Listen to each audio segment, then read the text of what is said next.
Supreme court तरफ़ां Sunni इताद council जी मख़सूस सीटुनि बाबति केसनि जी ॿुधणी। सुन्नी इताद काउंसिल चूंडनि में हिसो न वरितो ऐं नई वरी मख़सूस सीटुनि जी लिस्ट जमो कराई। बीएपी 2018 ईस्वी जी चूंडनि में कंहिं बि सीट ते कामयाबी हासिल न कई, पर 3 मख़सूस सीटूं मिलियूं। वकील फैसल सिद्दीकी सियासी ऐं पार्लियामानी पार्टीअ में फ़र्क़ु हूंदो आहे। पार्लियामेंट में फ़ैसिला पार्लियामानी पार्टी कंदी आहे। अहिड़ा फ़ैसिला सियासी पार्टी नथी करे सघे। पार्लियामानी पार्टी सियासी पार्टी जा फ़ैसिला मञण ते पाबंद आहे। जस्टिस जमाल मंदूकेल।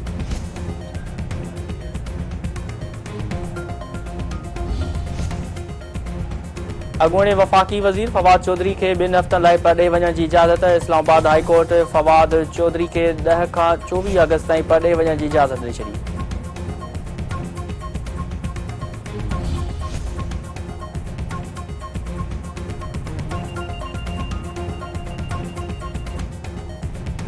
इस्लामाबाद हाई कोर्ट तरफ़ां इदत केस में अपील जो फ़ैसिलो 1 महीने अंदरि करण जे डायरेक्शन जी नज़रसानी जी दरख़्वास्त ख़ारिज।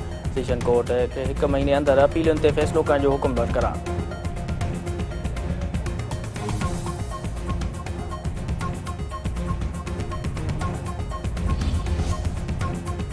हुकूमत तरफ़ां 200 यूनिट ताईं बिजली वाहिपेदारनि लाइ अघनि में इज़ाफ़ो वापसि। वफ़ाक़ी काबीना प्रोटेक्टेड वाहिपेदारनि खे रिलीफ ॾियण जी मंज़ूरी ॾेई छॾी।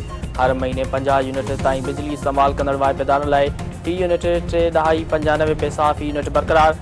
51 खां 100 यूनिटनि ताईं लाइफ लाइन वाहिपेदारनि लाइ फ़ी यूनिट 7.74 रुपया मुक़रर।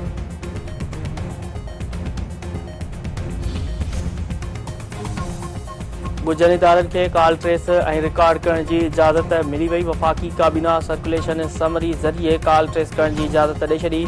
ॻुझी एजेंसी जे नामज़द ऑफिसर खे कॉल ट्रेस करण ऐं मुदाख़लत जो इख्तियार हूंदो। ग्रेड 18 खां घटि जे ऑफिसरनि खे कॉल रिकॉर्ड ऐं ट्रेस करण जी इजाज़त न हूंदी।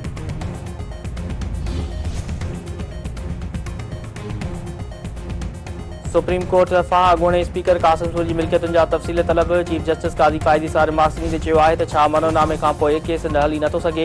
अॻूणे स्पीकर खे हिकु ठहराउ खे जवाब बणाए बेइतमादी जी रिथ रद्द कई। बार्डर भरिसां ज़मीनी तकरार तां वधीक हिकु नौजवान क़तल अंग बथी वियो। ॻोठ आदम जे बुंडो में हथियारबंद नौजवान मज़हर अली खे गोलियूं हणी क़तल करे छॾियो। इलाइक़े में छिकताण।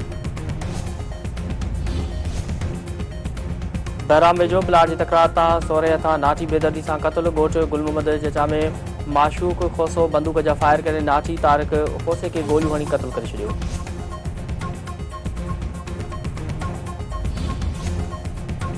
गुलाम नबी शाह वेझो फायरिंग में 1 ॼणो क़तल ऐं 1 ज़ख़्मी। हथियारबंदनि रामचंद ओड खे गोलियूं हणी क़तल करे छॾियो। सिकंदर ओड मरणी वियो।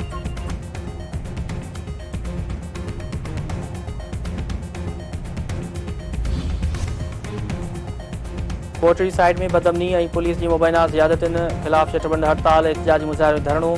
शहरनि जो चवणु आहे त कोटड़ी साइड में बदअमनी सबबि को बि शहरी महफ़ूज़ नाहे। पुलिस अमन क़ाइमु करण में मुकमल तौरु नाकाम थी चुकी आहे।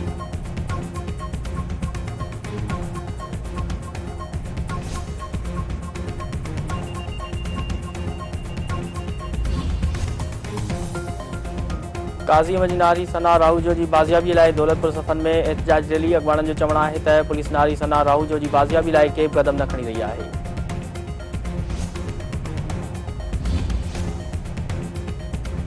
कानपुर में लोड शेडिंग ख़िलाफ़ मुख़्तलिफ़ धुरियुनि जी एहतिजाज रैली ऐं धरणो। अॻवाननि जो चवणु आहे त सख़्त गर्मी दौरान 3 ॾींहंनि खां बिजली बंदि करे वॾी ज़ियादती कई पई वञे। बिजली बहाल करे मुलविस अमलदारनि ख़िलाफ़ कार्रवाई कई वई।